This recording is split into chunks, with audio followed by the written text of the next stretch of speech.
जय श्री कृष्ण दोस्तों। नमस्कार दोस्तों। जिस प्रकार कहा जाता है कि नेकी कर और कुएं में डाल, उसी तरह कर्म का ज्ञान कहता है कि दोस्तों कर्म कर और उसे भगवान को सौंप दे।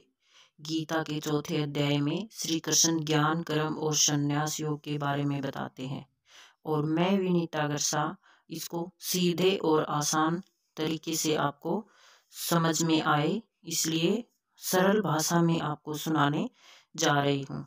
आइए सुनते हैं दोस्तों भगवत गीता का अध्याय 4, जिसे ज्ञान, कर्म, संन्यास योग के रूप में जाना जाता है। आइए दोस्तों हम चलते हैं पहले श्लोक में। श्री कृष्ण भगवान बोले, मैंने इस कभी खत्म ना होने वाले योग को सूर्य से कहा था। सूर्य ने जानकारी अपने पुत्र वैवस्वत मनु को दी और मनु ने अपने पुत्र राजा तिक्ष्वाकु को से कहा। श्री कृष्ण कौन थे? दोनों श्री कृष्ण एक योगी थे। सृष्टि के आदि और अंत, बिगिनिंग और एंड, सब कुछ वो जानते थे दोस्तों। वो हर समय मौजूद थे और वो हमेशा ही मौजूद भी रहेंगे। योग अर्थात ज्ञान, योग और कर्म। योग जिसका कभी नाश नहीं हो सकता, आखिर कहाँ से आया? इस योग का ज्ञान भगवान श्री कृष्ण उसी की जानकारी दे रहे हैं और बता रहे हैं कि हे अर्जुन, परंपरा चलती आ रही है और कई राजर्षियों को इसकी जानकारी हो गई है, लेकिन उसके बाद वह योग बहुत काल से इस पृथ्वी लोक पे गायब हो गया। ज्ञान कहीं न कहीं आता है और उसके बाद वो धीरे धीरे से फैलना शुरू हो जाता है। ये ज्ञान श्री कृष्ण से सूर्य और इस तरह से गीता के माध्यम से हम लोगों तक आया है। सैकड़ों, हजारों, करोड़ों सालों का सिलसिला है ये, लेकिन बीच में ऐसा भी समय था जब ये ज्ञान योग पृथ्वी से गायब हो गया था। ज्ञान बढ़ाने से बढ़ता है दोस्तों और घटाने से खत्म होने लगता है। इसलिए हम इस योग को, गीता के सार को, कृष्ण की बातों को आप तक ला रहे हैं। खजाने को खुले में नहीं रखा जाता, उसी प्रकार इस रहस्य भी, यानी कि जो रहस्य छुपे हुए हैं वो खुल के सामने नहीं आता, धीरे धीरे आता है। एकदम से सामने नहीं आता है दोस्तों। कुछ भी जो भी हो रहस्य, वो धीरे धीरे ही लोगों के सामने आता है। कृष्ण अर्जुन से कहते हैं, तू मेरा भक्त और प्रिय सखा है, इसलिए वही ये पुरातन योग आज मैंने तुझसे कहा है, क्योंकि ये बड़ा ही उत्तम रहस्य है, अर्थात गुप्त रखने योग्य विषय है। अर्जुन श्री कृष्ण का भक्त भी है और मित्र भी है, इसलिए कृष्ण अर्जुन को ये सदियों पुराना योग बता रहे हैं, सिखा रहे हैं और ये भी कह रहे हैं कि वैसे तो ये गुप्त रखने की बात है, लेकिन वो अपना सब कुछ अर्जुन को बता रहे हैं। यहाँ पर गुप्त रखने से मतलब है कि इतने बड़े ज्ञान का सम्मान हो, इससे सामान्य विद्या, इसको दोस्तों सामान्य विद्या न समझा जाए, इसको एकदम बढ़िया और तरीके का ज्ञान समझा जाए। अर्जुन एक हमारे जैसा ही मानव है दोस्तों। हमारे जैसे ही सवाल अर्जुन के मन में भी आते हैं। किसी भी बात को जादू की तरह मान ले कि सूर्य का जन्म तो असंख्य सालों पहले हुआ और कृष्ण यहाँ मेरे सामने खड़े हैं, तो कब ये योग सूर्य को बताया गया? और कैसे? यही सवाल अर्जुन श्री कृष्ण से कर रहे हैं कि आपका जन्म तो अभी हाल ही को हुआ है, सूर्य का जन्म तो बहुत पहले का, बहुत पुराना है, अर्थात कल्प के आदि में ही हो चुका था। तब मैं इस बात को कैसे समझ लूं कि आप ही ने कल्प के आदि में सूर्य योग कहा था? यहाँ पर अर्जुन श्री कृष्ण पर शक नहीं कर रहा है, वो समझाना चाहता है कि जो भी हुआ वो कैसे हुआ, वो इसके बारे में अर्जुन एकदम अच्छे तरीके से जानना चाहते हैं। दोस्तों भक्त नहीं जानता, लेकिन भगवान सब जानता है। साधक मतलब कि साधना करने वाला ये नहीं जानता, लेकिन महापुरुष सब कुछ जानता है। जो आंखों से दिखता है वो तो सब जान सकते हैं, इसमें विशेष क्या हुआ, स्पेशल क्या हुआ? जो अव्यक्त है उसे सिर्फ ज्ञानी और महापुरुष ही जानते हैं। श्री कृष्ण बोले हैं, हे अर्जुन, मेरे और तेरे बहुत से जन्म हो चुके हैं। उन सबको कह रहे हैं ये तू नहीं जानता, यानी कि मेरे और तेरे बहुत जन्म हो चुके हैं। उन सबको ना तू जानता है ना मैं जानता हूँ, किंतु तू नहीं जानता किंतु मैं जानता हूँ। यही कृष्ण कह रहे हैं कि अर्जुन उनको साधारण जन्म लेने वाला हमारे जैसा शरीर वाला ना समझे। दोस्तों, ये बात हमारे लिए भी आवश्यक है कि श्री कृष्ण को हम कैसे और क्या समझें। कृष्ण अपने रूप अपने अस्तित्व को समझाते हुए कह रहे हैं, मैं अजन्मा हूँ, यानी मेरा जन्म नहीं हुआ। मैं अविनाशी हूँ, अर्थात मेरा कभी नाश नहीं हो सकता। मैं समस्त प्राणियों का ईश्वर होते हुए भी अपनी प्रकृति को अधीन करके अपनी योग माया से प्रकट होता हूँ। जिसका जन्म होता है उसकी मृत्यु निश्चित है। दोस्तों, तो जिसे अर्जुन देख रहा था वो क्या था, क्योंकि वो तो कभी जन्मे ही नहीं थे। वो कृष्ण की एग्जिस्टेंस क्या थी, मतलब वो क्या सोच रहा था। वो योग माया थी। अपनी माया से ही श्री कृष्ण ने खुद को प्रकट किया था। मनुष्य में वो मनुष्य जैसे आए थे ताकि हम सब के बीच हमारे जैसे जीवन जी सके। तभी हे भारत, जब जब धर्म की हानि होती है, अधर्म बढ़ जाता है, तब तब ही मैं अपने रूप रचता हूँ और इस दुनिया के सामने प्रकट होता हूँ। हर काल में धर्म का नाश होता है, यानी कि अधर्म और पाप बढ़ने लगता है। तब किसी ना किसी की जरूरत तो पड़ती है दोस्तों, जो आए और सब कुछ ठीक करे। जब जब धर्म खतरे में आता है, तब तब कृष्ण अपना एक रूप रचते हैं और हमारे बीच में प्रस्तुत होते हैं, प्रकट होते हैं, और इसी प्रकट होने को ही अवतार कहते हैं। हर युग में आपको एक अवतार की कहानी मिलेगी दोस्तों, जो धर्म की स्थापना के लिए धरती पर जन्म लेता है। धर्म को फिर से स्थापित करने के लिए हर युग में कृष्ण अवतार लेते हैं। लेकिन क्या है ये धर्म की स्थापना? कृष्ण कहते हैं, साधु पुरुषों का उद्धार करने के लिए, पाप कर्म करने वालों का विनाश करने के लिए और धर्म को अच्छी तरह से स्थापना करने के लिए मैं युग युग में प्रकट हुआ करता हूँ। साधु का उद्धार यानी भला और पापियों को खत्म करना ही धर्म की रक्षा करना है। आपको लगता है होगा दोस्तों कि आज की इस दुनिया में बिना कोई बेईमानी के जीना संभव ही नहीं, क्योंकि हर कोई तो पाप करने पे उतारू है। सच्चाई की राह छोड़ के ये सारे गलत काम करना ही अधर्म है, और कृष्ण अधर्म को खत्म करने की कोशिश कर रहे हैं। श्री कृष्ण कहते हैं कि उनका जन्म अलौकिक है, यानी इस लोक का नहीं है। जैसे हम सब का जन्म होता है, वैसे ही कृष्ण का जन्म नहीं हुआ। जो ये बात समझ लेता है वो शरीर को त्याग कर फिर वो जन्म को प्राप्त नहीं होता, बल्कि वो सीधे श्री कृष्ण के ही सामने प्राप्त हो जाता है।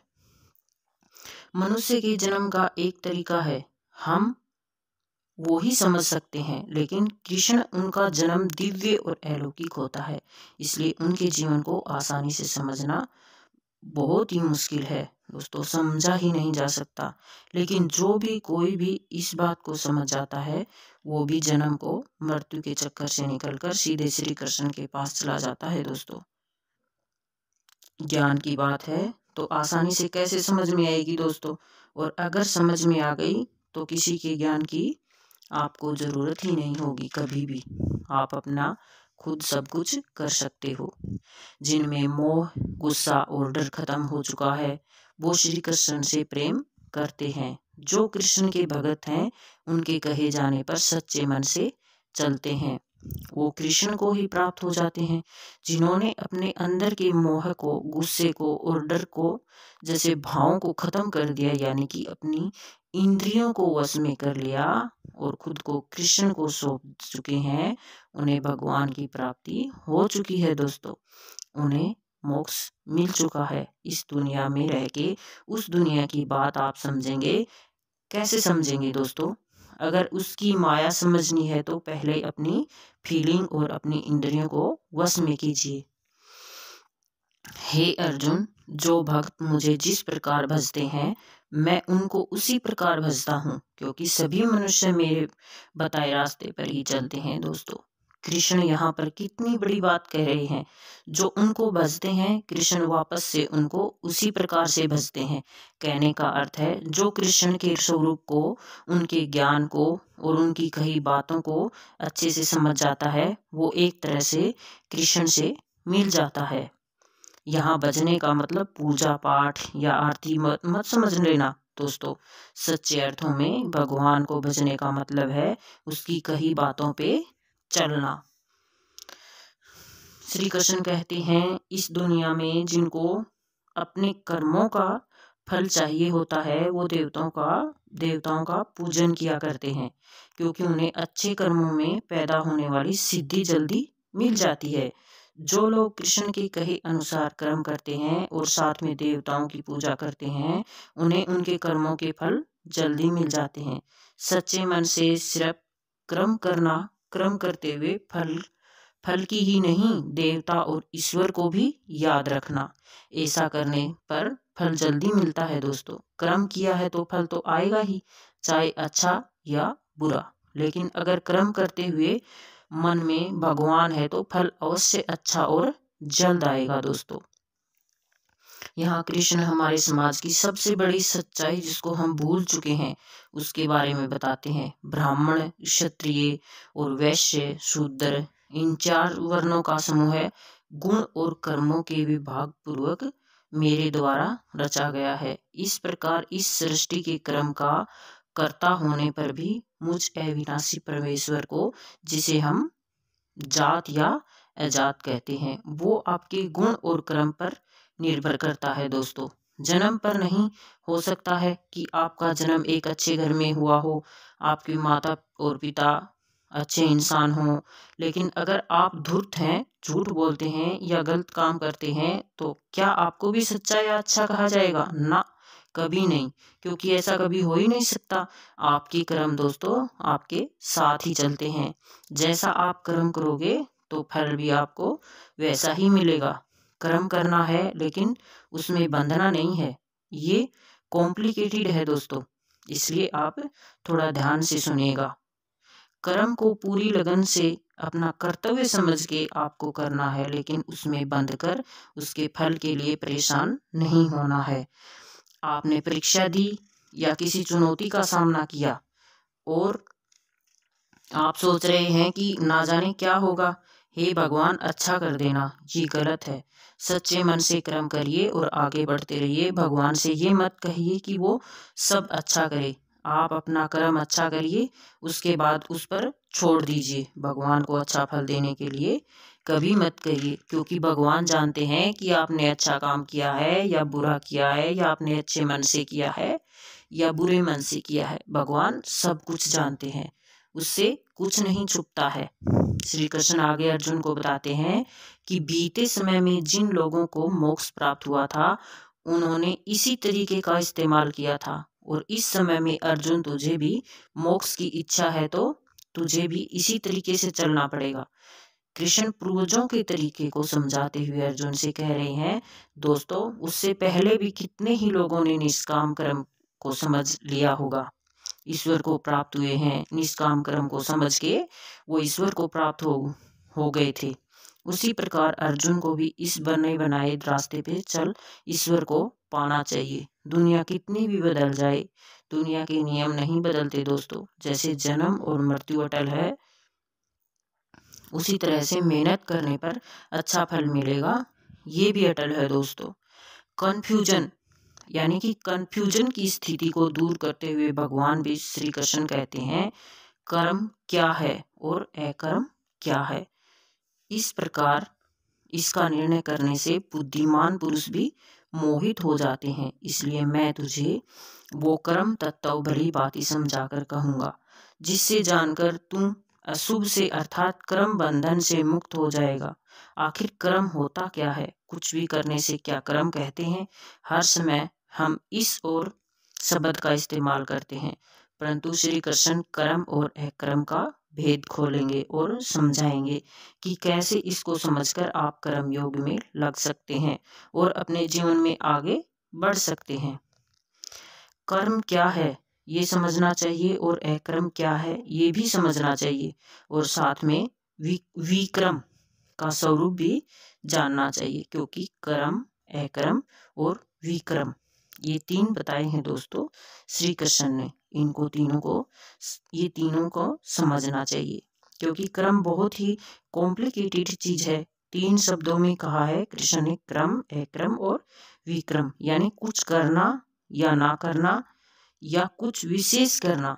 ये बातें सुनकर आपको दोस्तों सत्संग के ज्ञान की तरह लगेगा, लेकिन अगर आप इन बातों को समझ जाएं तो यकीन मानिए हमारी रोजमर्रा की जिंदगी, मतलब हमारी रोजमर्रा की दुनिया में आपका जीवन एकदम आसान हो जाएगा। और यही वजह है कि कृष्ण क्रम, अक्रम और विक्रम को समझाना चाहते हैं। जो मनुष्य क्रम में अक्रम देखता है और जो अक्रम में क्रम देखता है वो और लोगों से ज्यादा समझदार है, और ऐसा योगी समस्त योगों को करने वाला है। क्रम में अक्रम को देखने का एक ही मतलब उसका क्रम में अक्रम को देखने का मतलब क्या हुआ, यानी जो मनुष्य क्रम करता है लेकिन उस पर घमंड नहीं करता और वो खुद, यानी कि जो वो खुद है वही है, उसको कोई घमंड नहीं है उसने क्या किया, वो कर्म में अक्रम को देख रहा है, कर्म को कर्तव्य मानकर कर रहा है, लेकिन दुनिया जहान में या खुद अपने आप से डंका नहीं पीटना चाहिए दोस्तों। उसे ये नहीं करना चाहिए कि मैंने ये कर दिया था, मैंने वो कर दिया। अपना काम करना है दोस्तों, उसके फल के बारे में कभी नहीं सोचना है और अपने काम और अगले कर्तव्य में लग जाना है। यानी कि जो हमने काम कर दिया उसको कर दिया, उसको छोड़ दो, उसको फल की चिंता मत करो, क्योंकि हमने जो कर दिया वो हमने भगवान के ऊपर छोड़ दिया। यही है क्रम में अक्रम को देखना। कृष्ण क्रम को आगे समझाते हुए कहते हैं, जिसके शास्त्रों द्वारा ठीक बताए गए क्रम बिना कामना और संकल्प के होते हैं दोस्तों, तथा जिसके सारे क्रम ज्ञान रूप अग्नि द्वारा भस्म हो गए हैं, उस महापुरुष को ज्ञानी जन भी पंडित कहते हैं। दोस्तों सीधी भाषा में इसे यूं समझिए कि कर्म करना है और उसे भूल जाना है, लेकिन कौन सा कर्म शास्त्र सम्मत है? शास्त्र सम्मत जिस कर्म को शास्त्र ठीक बताएं। शास्त्र सम्मत का मतलब है कि शास्त्र सम्मत जिस कर्म को शास्त्र को ठीक बताएं। शास्त्र कौन से कर्म को ठीक बताएंगे? जिसमें धर्म का पालन है, जिसमें आपके कर्तव्य पूरे होते हैं। किसी भी काम को अपने स्वार्थ के चलते अच्छा या बुरा कह सकते हैं, लेकिन सही कर्म वही है जो शास्त्र सम्मत है दोस्तों, यानी कि जो शास्त्रों में सम्मत माना गया है। जो पुरुष अपने सारे कर्मों और अपने फल में आसक्ति को छोड़कर इस दुनिया पर निर्भर नहीं और परमात्मा में नित्य तृप्त है, वह कर्मों को करता हुआ भी वास्तव में कुछ भी नहीं करता। जो इंसान काम करते हुए उसके फल के बारे में बिल्कुल नहीं सोचता, वो ही सबसे आगे जाता है, उसी की उन्नति होती है। इतनी उन्नति और इतनी प्रोग्रेस की अगर वो चाहे तो भगवान को भी पा सकता है दोस्तों। कर्म करते हुए उसके रिजल्ट में आसक्ति नहीं रखना, क्योंकि कर्म, भगवान कहते हैं कि कर्म करके अगर हम उसके फल की बारे में सोचने लगेंगे तो दोस्तों वो हमारा काम कभी पूर्ण ही नहीं होगा। बस इतनी सीधी सी तो बात है दोस्तों। मत सोचिए कि आगे क्या होगा, बस अभी क्या हो रहा है उसी में रहिए और आप अपना काम करिए। इस श्लोक में श्री कृष्ण योगी की डेवलपमेंट यानी कि डेवलप अवस्था के बारे में बता रहे हैं, जिसने अपना अंतकरण यानी मन और इंद्रियों के साथ में शरीर को जीत लिया है, यानी कि जिसने अपने मन और इंद्रियों को काबू में कर लिया है, ऐसे पुरुष को आशा रहित पुरुष कहा जाता है। आपका मन, अंतःकरण आप में कल्पनाएं जगाता है, आशाएं जगाता है, तब आप उसके काबू में होते हैं। जो आपका मन कहता है आप वही करते हैं और अपनी आशाओं के वश में होते हैं। लेकिन जो अपने मन पर विजय पा लेता है वो सिर्फ शरीर संबंधी कर्म करता है, वो कर्म करता है पर नहीं फल की इच्छा नहीं करता।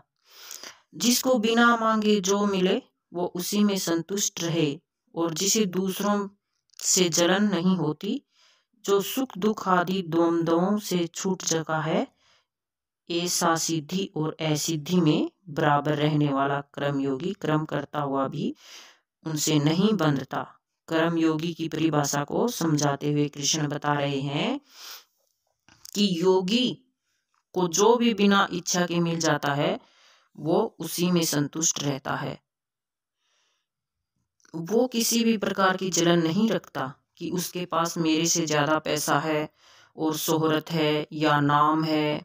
जो हार या जीत, सुख और दुख, इन सब से एक जैसा महसूस करता है, वही असली कर्मयोगी है दोस्तों। कर्मयोगी अपनी इच्छाओं पे विजय पा अपने लगाव को खत्म करता है। उससे अपनी देह पर भी घमंड नहीं रहता कि मैं इतना ताकतवर या इतना सुंदर हूँ। वो अपने मन में ममता या मोह को नहीं आने देता। ऐसे योगियों के मन में सिर्फ परमात्मा का ज्ञान होता है। उसी ज्ञान पे चलते हुए ही अपना कर्म यज्ञ की तरह करते हैं, और इतना कठोर नियंत्रण होने की वजह से ये लोग मोक्ष को समझ उसको प्राप्त करते हैं। ऐसा करना आसान नहीं होता दोस्तों, लेकिन ऐसा भी नहीं कि ये असंभव है। यही बात कृष्ण बता रहे हैं कि कई लोग इस अवस्था को प्राप्त हो चुके हैं, कर्मयोगी बन चुके हैं। श्री कृष्ण कहते हैं कि जिस यज्ञ में चढ़ाया जाए, मतलब जिस यज्ञ में चढ़ाया जाए वो ब्रह्म है। हवन करने के लिए जो द्रव्य इस्तेमाल में लाया जाए वो भी ब्रह्म है। साथ में जो हवन की अग्नि में आहुति दी जाए वो भी ब्रह्म है दोस्तों। इसे हवन को करने वाला योगी जो फल पाता है वो भी ब्रह्म है। ब्रह्म से यहाँ मतलब है सबसे बड़ा सत्य। चारों ब्रह्म से यहाँ मतलब है सबसे बड़ा सत्य। चारों तरफ जो दुनिया आप देखते हैं ना दोस्तों, ये इसी सच का एक रूप है। अपनी रोज की जिंदगी में ऐसी बातें कई बार रूढ़ लगती हैं दोस्तों। ऐसा लगता है कि जिसके लिए, किसके लिए, मतलब किसी के पास इसके लिए टाइम नहीं है, लेकिन इससे इसका अर्थ नहीं कि सच बदल जाता है, लेकिन इससे इसका अर्थ है कि इससे सच बदल जाता है। कृष्ण इन बातों से ब्रह्म को समझाने की कोशिश तो करिए दोस्तों, यानी कि ब्रह्म को समझने की कोशिश तो करिए दोस्तों। कुछ योगी देवताओं को सब कुछ मान यज्ञ को उनको समर्पित कर देते हैं। देवता का अर्थ है जिन भगवान के रूपों की हम पूजा करते हैं, यही यज्ञ का एक रूप होता है जो हमारे जैसे लोगों के लिए है। जो पहुंचे हुए कर्मयोगी होते हैं वो यज्ञ में अपना सब कुछ ब्रह्म को सौंपते हैं। उनका हर अनुष्ठान ब्रह्म के लिए होता है। चाहे आप राम, कृष्ण, शिव या दुर्गा या आप अपने किसी अभीष्ट को याद करके यज्ञ करें या ब्रह्म को सबसे बड़ा सच मानकर कर्म करें, कोई फर्क नहीं पड़ता दोस्तों। बस ये ध्यान रखना है कि आपका कर्म भी एक यज्ञ है जिसमें आप अपना सब कुछ एक ईश्वर को सौंप के बस काम में लग जाते हैं। आग में कुछ भी डालो वो जल के भस्म हो जाता है। संयम को भी कृष्ण अग्नि बता रहे हैं। जो योगी होते हैं वो अपनी संयम की आग में अपनी इंद्रियों को डालते हैं और उन इंद्रियों को यानी अपनी इच्छाओं को भस्म कर देते हैं, जला देते हैं। परंतु जो योगी नहीं होते, नादान होते हैं, वो ठीक उसका उल्टा करते हैं। वो अपना सब कुछ इन इंद्रियों में भस्म कर देते हैं। किसी ने कुछ कहा जिससे आपको गुस्सा आ गया, या किसी को देख आपके मन में जलन हुई कि उसकी कार मेरी कार से बड़ी कैसे है, बस इसी तरह की बातों में नादान लोग खुद को जला डालते हैं। अपनी इंद्रियों को, अंतःकरण को वश में करने का सबसे बड़ा तरीका है ज्ञान। ज्ञान से ही योगी लोग अपने मन को नियंत्रण में लाते हैं। जब भी कोई बुरा विचार आता है तो उस समय उनका ज्ञान ही उन्हें बताता है कि उनके जीवन का लक्ष्य ये नहीं, कुछ और है। आप खुद सोचिए, हर काम के दो पहलू होते हैं दोस्तों। उसे करते हुए आपको पता होता है कि क्या सही तरीका है और क्या गलत। तब आप कौन सा रास्ता चुनते हैं, ये ज्ञान ही तो है जो आपको सही रास्ता चुनने के लिए कहता है। कृष्ण हमें गीता के माध्यम से ही सही ज्ञान दे रहे हैं। हर किसी का युद्ध अलग है, इसलिए हर किसी का यज्ञ और हर किसी का कर्म भी यज्ञ है। यही बात श्री कृष्ण इस श्लोक के द्वारा हमें बता रहे हैं। कई पुरुष द्रव्य संबंधी यज्ञ करने वाले होते हैं, कितने ही तपस्या रूपी यज्ञ करते हैं तथा दूसरे कितने ही योग रूपी यज्ञ करते हैं।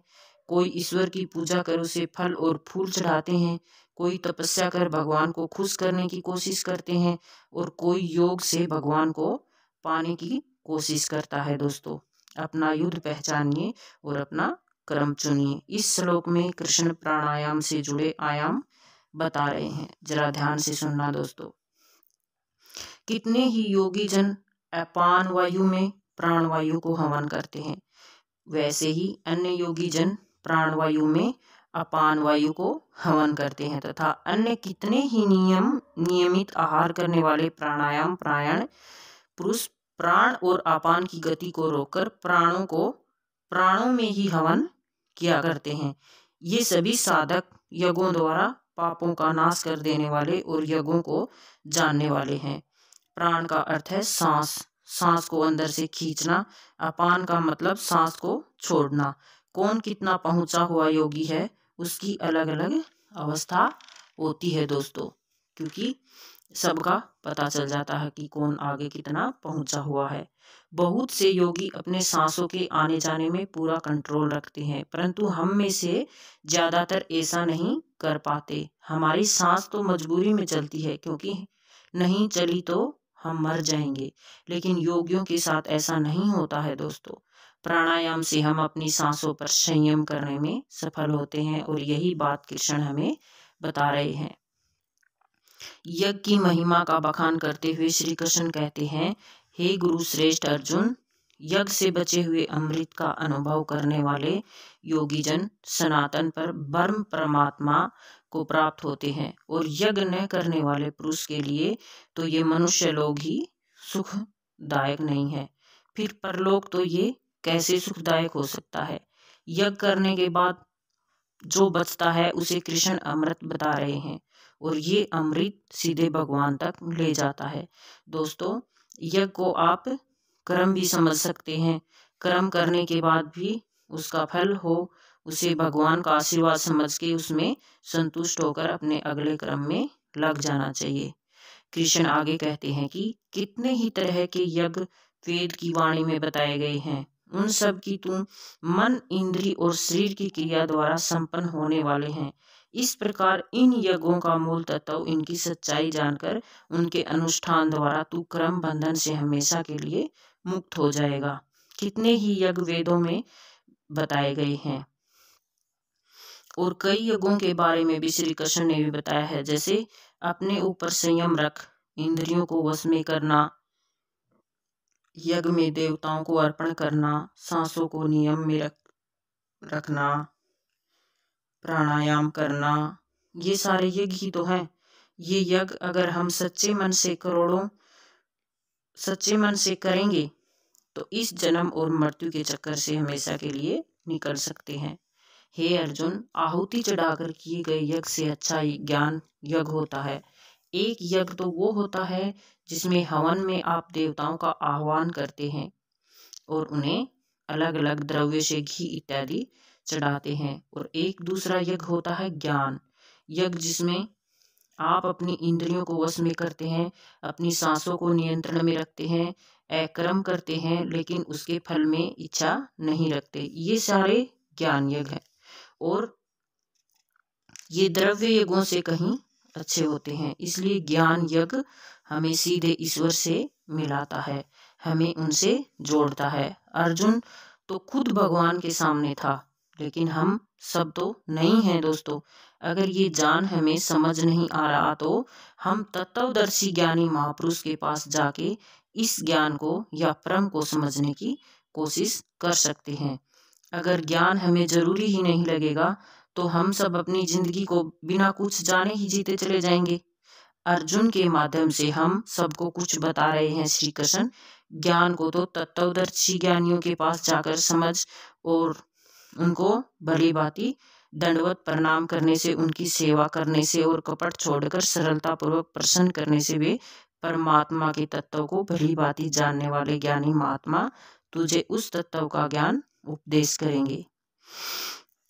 हम सब अपना काम करते हैं दोस्तों, कमाते हैं, हमारा परिवार बढ़ता है, हम बूढ़े होते हैं और इस तरह से ये चक्रव्यूह निरंतर चलता रहता है।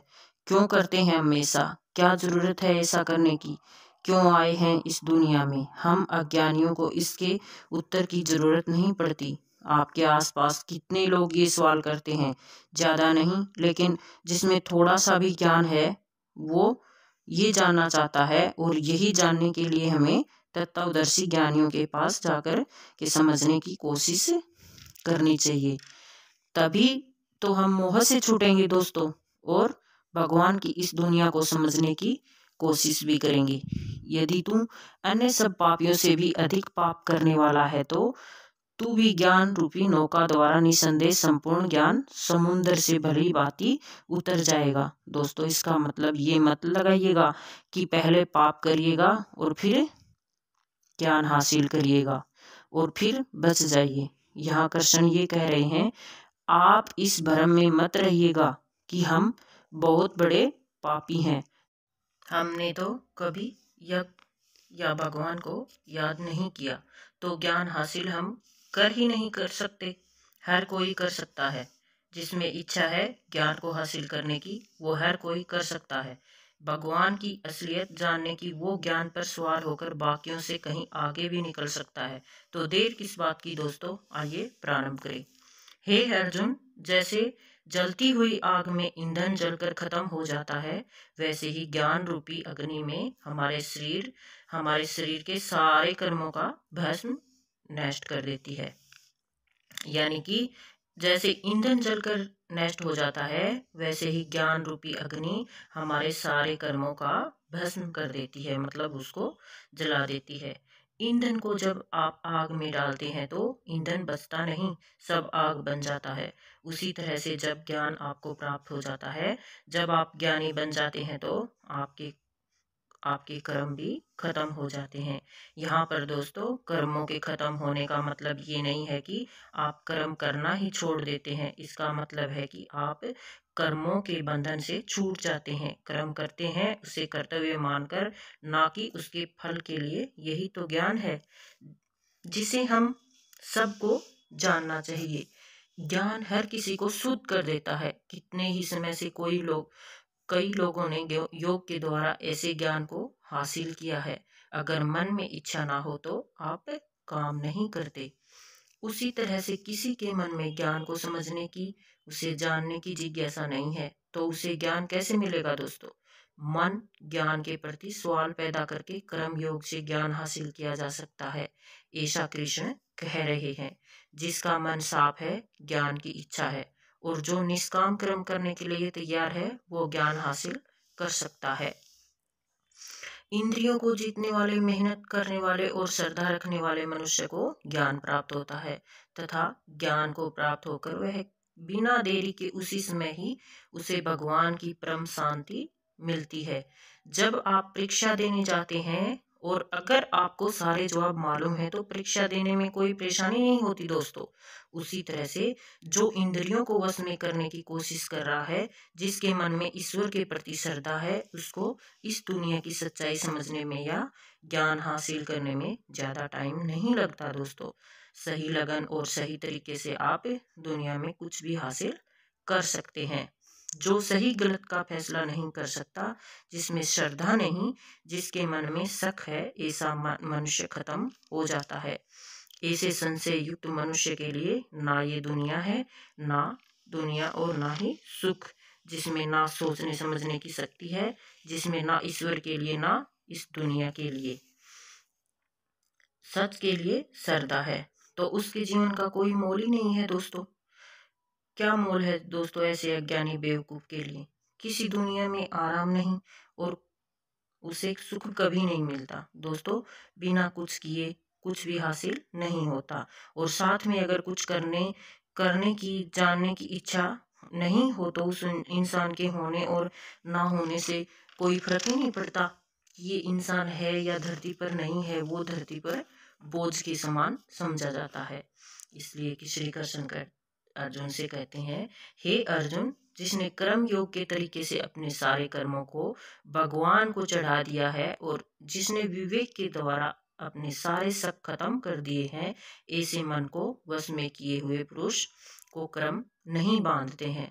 कर्म योगी वो होता है जो अपना कर्म करता है और उसे भगवान को सौंप देता है। जो मनुष्य हर काम को बिना घमंड के करता है, अर्थात उस पर घमंड नहीं करता, जो अपनी समझ से अपने मन में से शक दूर करता है। अगर शक में रहेंगे ना दोस्तों, तो कभी कोई फैसला नहीं कर पाएंगे, और जो अपने मन पर विजय हासिल कर लेता है, उसे भगवान का ज्ञान जानने से कोई नहीं रोक सकता। पार्थ, हे भारतवर्षी अर्जुन, इसलिए तू हृदय में स्थित इस ज्ञान से होने वाले अपने शक को विवेक रूपी तलवार से काटकर कर्म योग में स्थित हो जा और युद्ध के लिए खड़ा हो जा। कृष्ण आह्वान करते हैं अर्जुन को, सारे आह्वान करते हुए कह रहे हैं कि अपने अज्ञान को, अपने मन में पैदा हो रहे शक को कर्म योग से दूर कर और युद्ध के लिए खड़ा हो जा। दोस्तों, हमें भी अगर कोई मन में शक या चिंता सताए तो बस कर्म योग को ध्यान में रखकर काम में लग जाना चाहिए। ज़्यादा नहीं सोचना चाहिए कि अंजाम क्या होगा, काम करके उसे भगवान को सौंप देना चाहिए। बस ये था दोस्तों गीता का चौथा अध्याय, ज्ञान और कर्म के संबंध को श्री कृष्ण ने हमारे सामने रखा। अब हम मिलेंगे 5वें अध्याय में, हम और आप और श्री कृष्ण की गीता। जय श्री कृष्णा दोस्तों। अगर वीडियो अच्छी लगी तो लाइक शेयर और सब्सक्राइब कर देना।